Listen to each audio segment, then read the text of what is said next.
to first add a floor, pretty basic. I'm gonna go to simulation tags and collider body, just to not forget that. And then I'm just gonna add a shape, square, cube, whatever you want to call it. Kind of bring it up a little bit. Yeah, that's good enough. Then make the cube editable, so click that. And then make sure it's selected and go to plugins, Thrushy, and just Thrushy. Type in the amount of segments you want. I'm just gonna make it huge, the most it'll make, so then click break now when you're done. I'm just gonna speed this up real fast, so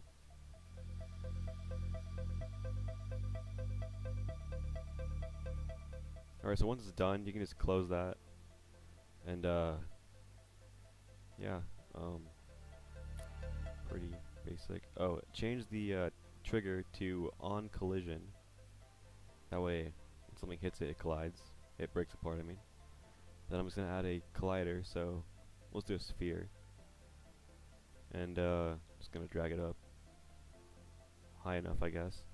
Yeah, just not too high, because then it takes forever to come down. This is the inside color. I'm gonna change it to like a red or something. I don't know. And this is the outside color. I'm gonna change it to like a blue or something. I don't know. Yeah, blue's fine. And just close that.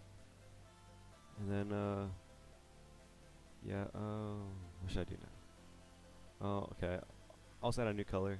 Think of like a black or something. And then close that. Then I'm gonna drag this over to the sphere, just to give the sphere some color.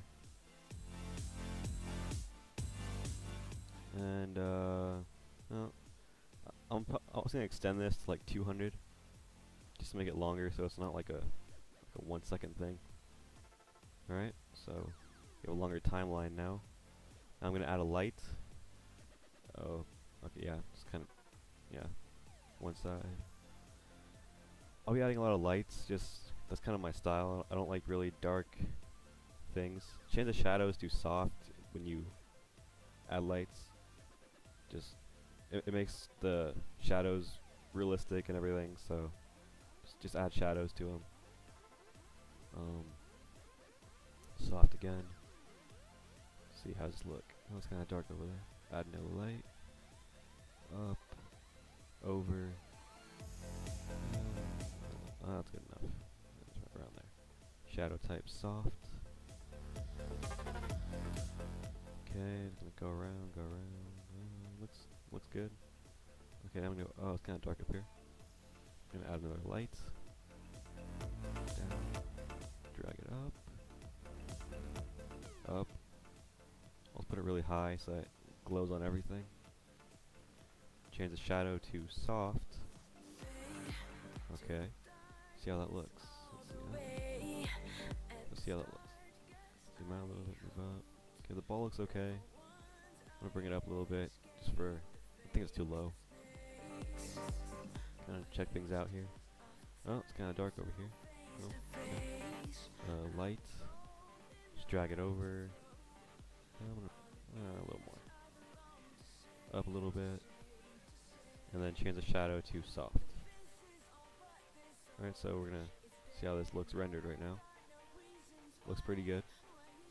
Let's see how this angle looks. Pretty good. Okay, so I think we're good as far as lighting. And now we're just gonna do some. Oh, first, oh, I forgot. Take this to simulation and make it a rigid body, and just keep it all the same. That way, it falls with gravity. See? So pretty much that's what you want to do. Now to get that spinning effect, we're gonna have to add a camera. So click on camera, and then go over here to camera, go to view camera, and go to camera. This way, you're actually like looking through the camera. So just find a position that you want to look through, like where you want the camera to start. Find a position, a little more. and then hit the keyframe button, then move that green slider over to any time, and move the camera where you want it to be in that time. So, gonna put it right here, sure, keyframe. Just keep doing this. Just a note though, the shorter distance between your keyframes, the more, well, the faster and the more jerky it is for your camera. So it's better to have like long strides between your keyframes. I try and keep it at least like 30 frames like in between. But yeah, just kind of play around with that. Just gonna do this real fast for tutorial purposes. A little closer. And keyframe. Drag this over. A little over here, maybe. Zoom in a little bit. Keyframe that. Way over here. Give some rotation. Maybe down a little more. Maybe.